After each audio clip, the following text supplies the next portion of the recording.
Good morning once again, and welcome to Chatting with Chuck, right here on the Wave 105.9, coming your way each and every Wednesday morning at 8 a.m. And we also can be seen and can be heard on Wave TV.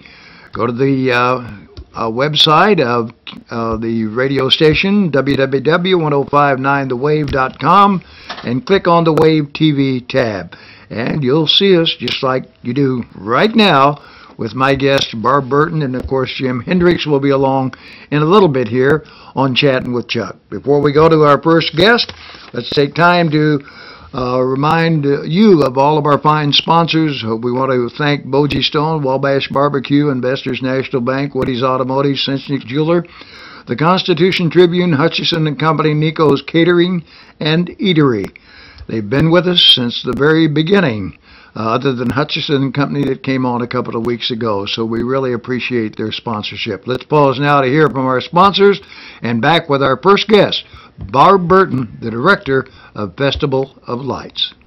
It's never happened before. It may never happen again. It's Clark's Furniture's huge pre-holiday private sale. For the first time ever, Clark's private sale goes public. You heard right, but time's running out to save up to 70% off store-wide. This is your golden opportunity to shop some of the most respected names in home furnishings, like Flexsteel, La-Z-Boy, Broyhill, Natuzzi, Ashley, Vaughn Bassett, Serta, and others, all at savings of up to 70% off. You'll find a huge selection of reclining furniture on sale, including rockers, wall huggers, heated massage chairs, lift chairs, and more. Reclining sofas start at just $5.99. Save up to 50% on gorgeous dining room groups, and save hundreds on best-selling mattress sets by Serta and Tempur-Pedic. Plus, get free box springs, pillows, and blankets, and find huge savings on adjustable bases. Interest-free financing for 3 full years is available. Don't wait. The incredible pre-holiday private sale is coming to an end at Clark's Furniture in Chillicothe.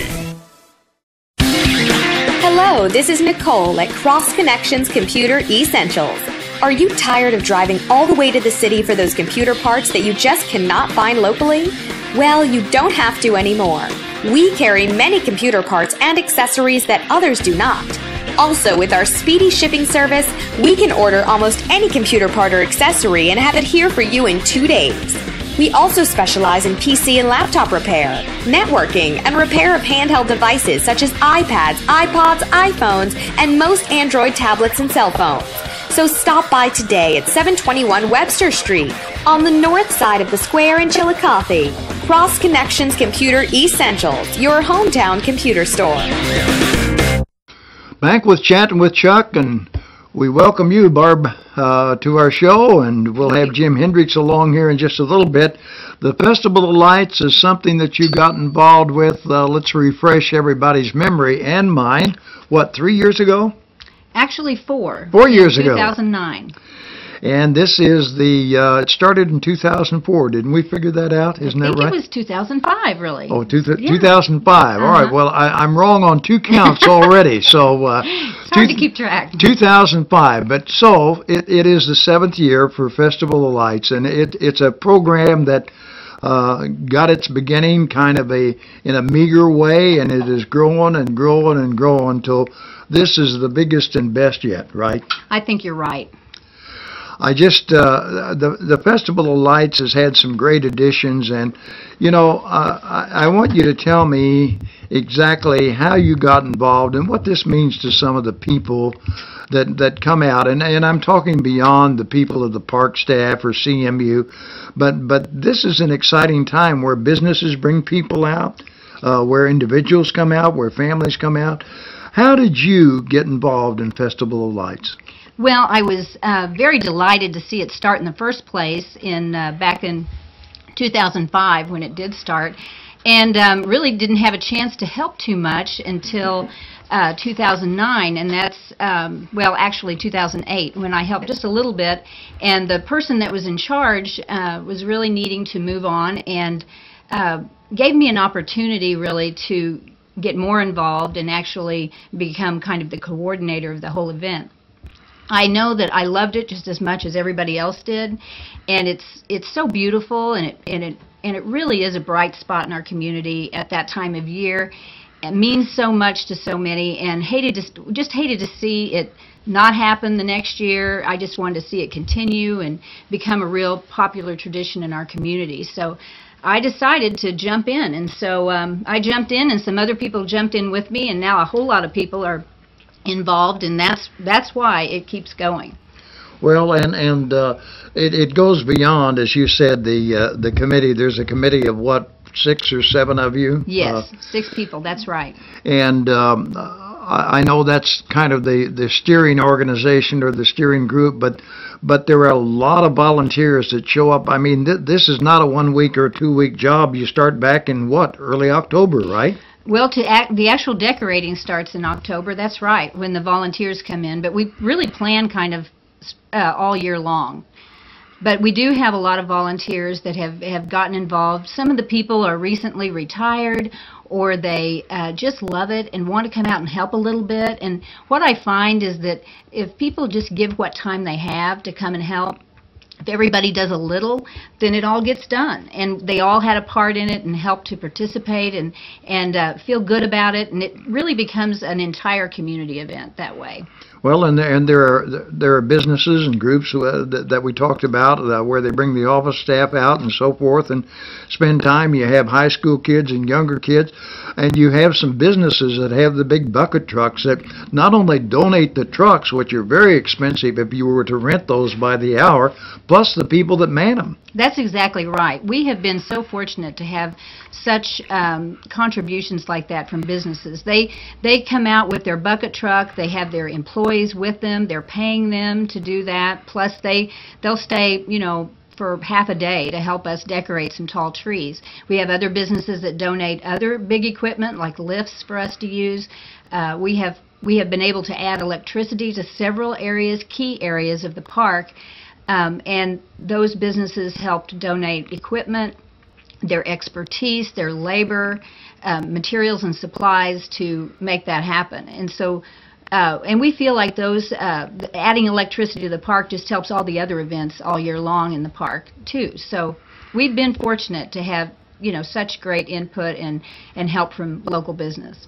Well, and you talk about that, and I know the first few years there were some outages and there were some problems, and circuits were overloaded and so forth, and I don't think that's the case now, and of course a lot of that has been solved by the direction and work of CMU that's brought their staff out, besides just helping put up the entrances over on Country Club Drive and US 65.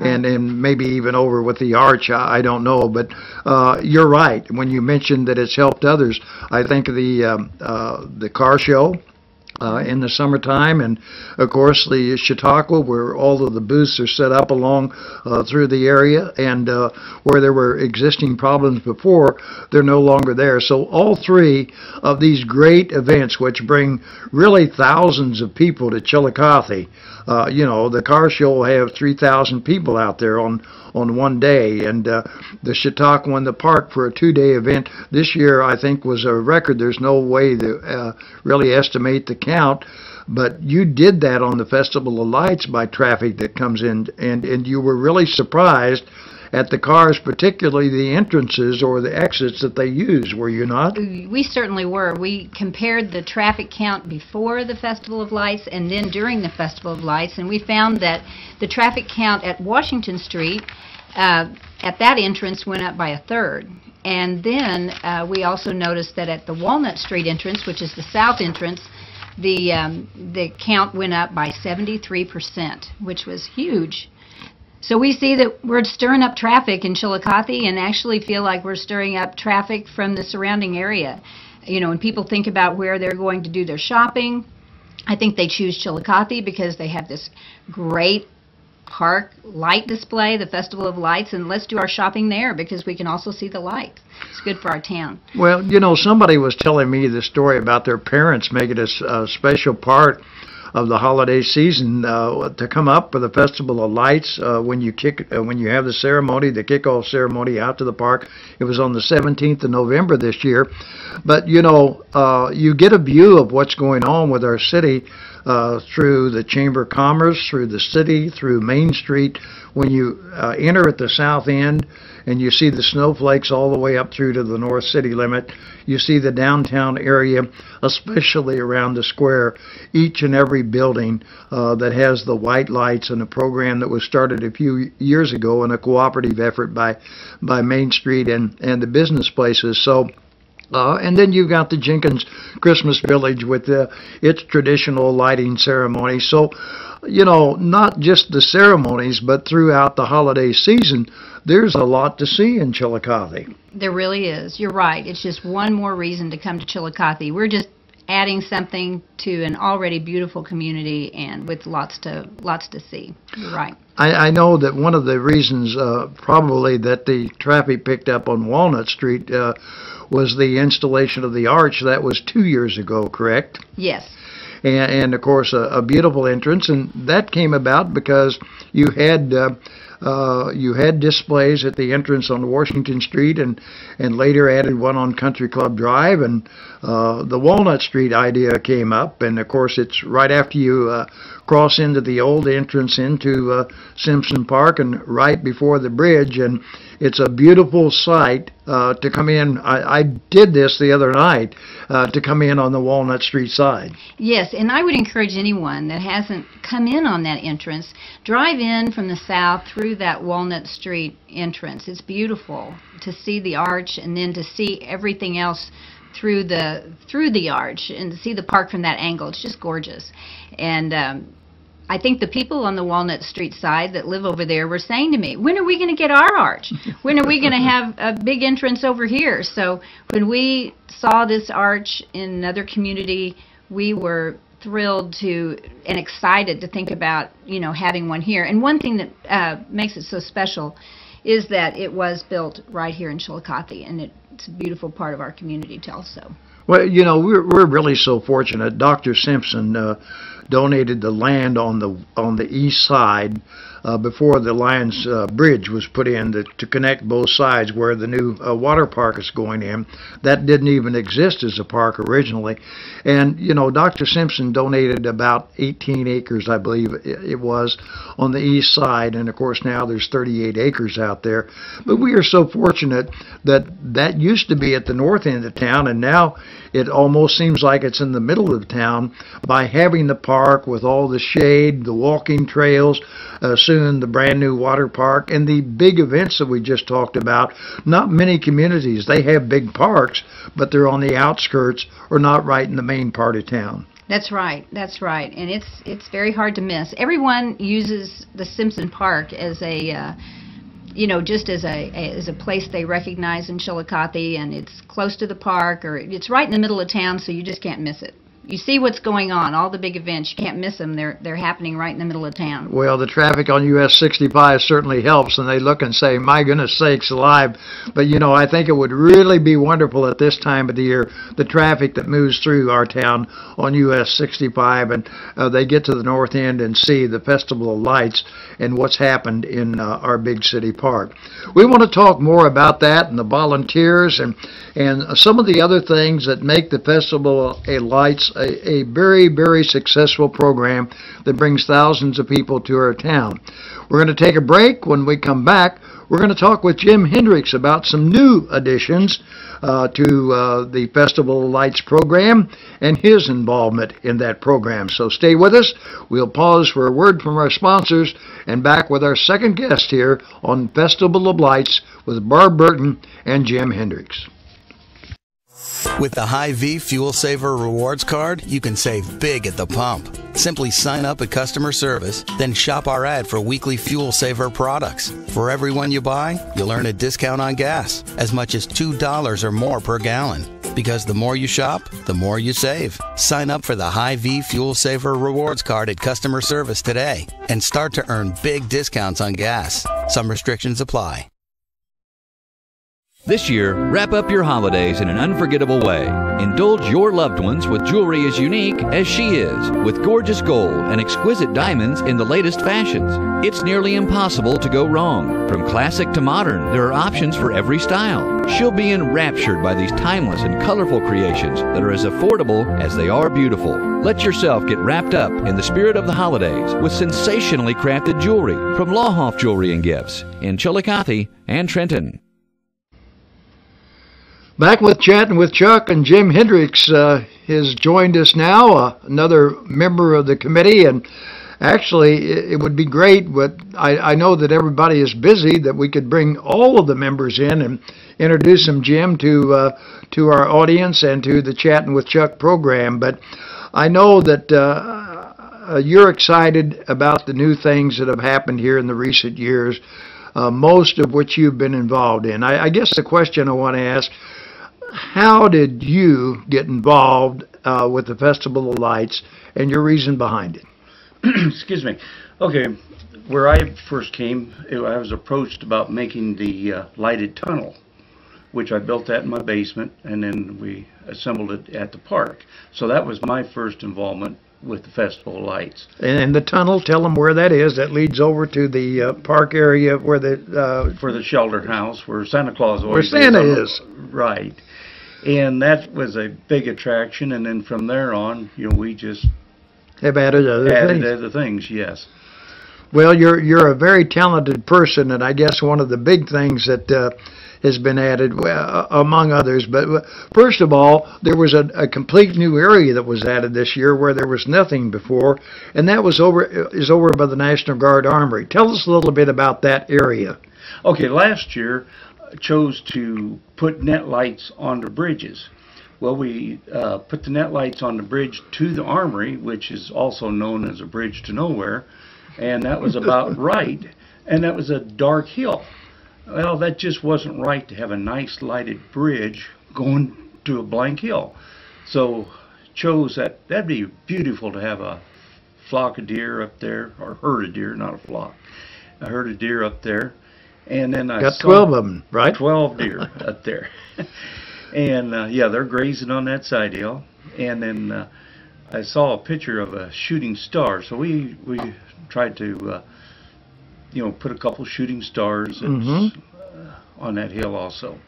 So it's really added to a space that was not being used at all, that really gets your attention going by and also going through the park. Despite the direction that you're going, east or westbound through the park, you notice the hill, you notice the new displays. And you know, another thing, we've already talked about the arch a little bit, and I know you were heavily involved in that, but one of the new things that's really been an attraction this year is the rocket slide. And the rocket slide is in the playground area, and it is just unbelievable at night. Now, tell us how this came about and all of the work that went into that. I mean, it doesn't look that way when you look at it in the daytime, but seeing it at night, it's quite a sight. Yes, Barb and Janet and I, we was talking about the rocket for the last couple of years, and went out and did some measuring and put some thoughts together on what we could do with the lights down the rungs on it. And then we chose to put a different color on the top, and then when we got done, we did not have the capsule lit. Well, the rocket looked half done, so very quickly ran out to the Votech school, had them make a little frame, and I spent one evening putting the lights on it. And last Friday morning, the park boys and myself, we lifted that capsule up and put it on there, and that finished our rocket. It's ready to take off now. But I can't get Barb to get in there to go. the rope lighting. But so many people, not just children and not just the young people, have commented about it.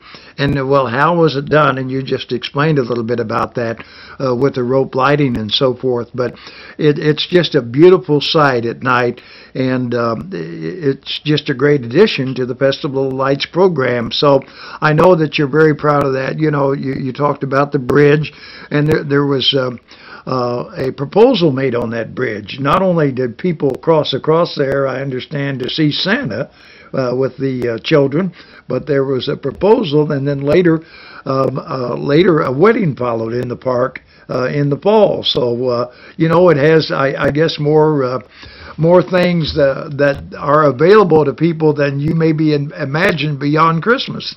That's right. So anyway, the rocket is a good addition.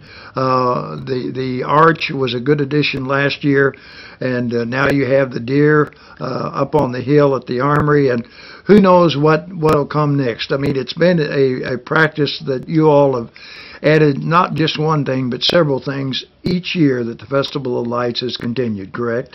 Yes, we like to add something new, so keep everybody coming out every year. You want to give me a tip and our listeners a tip?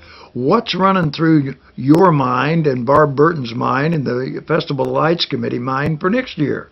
Well, right now we're just trying to get. You don't want to tell me. It's keeping it lit. As you know, there's miles of cord, so our main issue is keeping it lit every night. Well, and I know that you go out, I think you almost babysit that, I understand. You go out every night after the first night where there was a little, maybe a fiasco, and have replaced some of the outlets and the hookups, and you go out and check on it every night. Isn't that correct? Yes, that's what I'd understood. And so you have another job for about 30 days while the Festival of Lights program's going on. Yes, but I tell you, you enjoy it. See the families out there. You just can't say enough about it. Well, Jim Hendricks, we want to thank you, first of all, for being a volunteer, for having a great role in the Festival of Lights program. And I don't know what they'd do without you or Barb or any of the other committee members or all of the volunteers, because it takes one big family to make this happen. But it's sure a great asset to our city. Thank you, Chuck. All right, Jim Hendricks, our guest. We're going to come back and wrap up today's edition of Chatting with Chuck with Barb Burton with some more information about Festival of Lights. Right now, let's pause for a word from our fine sponsors. Piggly Wiggly is proud to be your locally owned hometown grocer, which means it's the only grocery store where the money spent in the store actually stays in the community. Featuring the best meat department in the area, where all the beef and pork is raised in the USA and cut and packaged right in the store. Piggly Wiggly Deli features delicious favorites like Champ's Chicken or Jack's Tenderloins. Dine in or carry out, lunch or dinner. Also available for catering any size with any menu. Book your next event through our deli department. Stop by Piggly Wiggly today for fast, convenient grocery shopping, exceptional meat quality, and down-home friendly folks. Support hometown, support Piggly Wiggly. Wow! This is Brent Klein, owner of the New Woody's Automotive Group in Chillicothe. Over the past few months, our customers have been giving testimony over the radio, bragging about their wow experience at the New Woody's. The bottom line is that 99.8% of our customers expressed tremendous satisfaction with the price, selection, and treatment. Our customers were wowed because we give our best price up front, the same price, on the net and the car, trade or not, third-party verified to be among the lowest in the nation with no hidden tacked-on fees. The New Woody's Automotive Group in Chillicothe. Wow! Like what you hear? Go to wowwoodies.com. Back with Chatting with Chuck, the final portion. Barb Burton, the director of the Festival of Lights Committee, has joined us again here, and we hope that you've enjoyed hearing a little bit about the Festival of Lights and how it's grown over the years and what a great addition it is to Chillicothe. You know, there's a way that we talked about all the volunteerism, and there's another way that people can be involved. And I think a lot of people, if I can read the list over by the tennis courts and also know the pre-publicity that comes out of families or trusts or foundations or organizations or groups or memorials that have been given that have made many new additions possible in the park. Tell us a little bit about some of those that this year that happened. Sure. We received a memorial gift from the Fred Stevens family and then one from the Charles Benedict family. In the past, we've received from the Edmondson family. And I believe that these families just really enjoy the Festival of Lights. And so when they lose a loved one, it just seems natural for them to designate Festival of Lights as a memorial for that family member. And it really enables us to step out and buy something that we might not have been able to buy. And this year we bought the family of carolers that are located under the snowfall tree, one of the most popular things in the park, and includes the mother and the father and the little girl and little boy and the family dog. And anyway, we were delighted to be able to bring this display, and it really was made possible by the special gifts, memorial gifts from the Fred Stevens and Charles Benedict family. The Edmondson family helped us to purchase the Tipping Hat Snowmen, which are on in the west side of the park. And so we are very, very thankful to those families, first of all, for loving the Festival of Lights and for remembering their loved ones in that way. And other people can talk to us about memorial gifts. We would be more than happy to discuss that with them and work something out. Well, and I was going to ask you about that because there were a lot of them that the very first at least 2 or 3 years that where families stepped up. But you have a whole list of, I don't want to really use the word sponsors. I think of people that are interested in the Festival of Lights that have helped make it possible, even with some of the money from foundations that we have, that we're so blessed with in our town. And that list is over by the tennis courts. There's families, there's individuals, there's businesses that are all listed there. Right. The businesses and foundations that give to the Festival of Lights are on the tennis court fence. Individuals who give, we actually compile that list and publicize that later on. But really, I don't think there's a big enough tennis court fence to put all the people who give to Festival of Lights individually. And I want to say that we put a donation envelope in the CMU bill in one of the months, usually April every year, and people give in that way. They drop money in the donation box in the park too. And you know that $1 gift means just as much to us as that $500 gift or that several $1,000 gift that we can sometimes receive. We appreciate every single gift that somebody gives, and the notes that we get from people about how much this just driving through the park lifts their spirits every night when they come home from work. They just drive through the park on their way home, and I know that feeling. Yeah, and their family may have moved away, but they sure enjoy seeing those lights. Well, and I noticed this year that you have the big money box sitting up there, so you know people can't miss it. I mean, they can drop a check, and I know you empty it every day and check on it, so you know that takes care of that. But if people want to do that, there's a big money box right when you come off of Washington Street, right into the entrance at the Circle Drive, and that is new, isn't it? And much larger. Yes, and some years it may have been not as visible as others, so we wanted to make sure it was very visible this year, so we put a better light on it. But yeah, it's right there where you can pull over and put in. It's very secure. We do empty it all the time, and we appreciate everyone's donations. Well, and people keep that in mind because they always want to add to it, and everybody from the very beginning each year, I think, has done a fantastic job of adding something new, more than just one something new.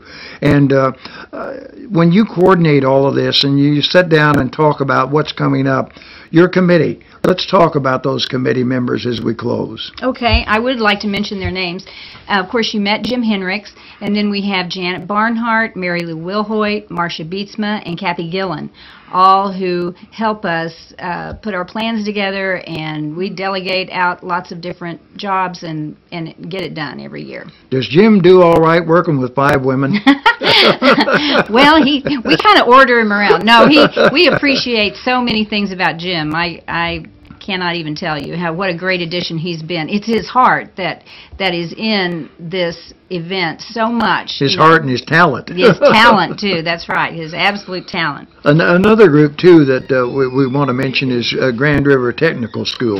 That's right. I mean, they've been a great asset for several years on different projects. That's right. And when we realized that, you know, the interest that they had and the talent that they had to help us, they were jumping at the chance to do it, and we were thrilled to death. And they built the arch at Walnut Street. They also have built quite a few of the Tipping Hat Snowmen and some of the angels that we've put in the park. And they love to get involved and love to make things. And so we are just happy to have them as one of our new partners. Well, I'll tell you, folks, if you've never seen it, and you haven't seen it this year with the new additions, make it a point between now and midnight, December 31. It comes down January 1, goes off, correct? Yes. And so make it a point to go through Simpson Park. I don't care which entrance that you take, or take all three and go through. And since the ceremony to kick it off, I've been through several times, and I've talked to other people. And you can go out there tonight as soon as it's dark, and you'll see the continued line of cars that go through the park. A lot of people that come here for other events, as you mentioned, they'll jump in a car with whoever they're visiting and take a tour of Simpson Park and maybe some other areas of the city. So the Festival of Lights, it's a great program that has grown every year, and we thank each and every one of the committee members and all the people that have donated to this and made it all possible, and continue those donations, because that's exactly how it operates. And Barb, to you and Jim, thanks for taking time out of your day to visit with us on Chatting with Chuck about the Festival of Lights. Thank you, Chuck. I appreciate the opportunity. We'll see you all next Wednesday at 8 a.m. for another program, Chatting with Chuck. Jill and Daryl of Essential Needs Day Spa and Cafe, located in downtown Chillicothe, invite you to stop by for great food and to experience their variety of great services. Jill and her staff offer 30 and 60-minute massages and beauty services like hair coloring and styling, as well as pedicures and manicures. Daryl offers some of the greatest food in town with an extensive menu that includes breakfast served all day. Just stop by today at Essential Needs Day Spa and Cafe, located in downtown Chillicothe on the east side of the square.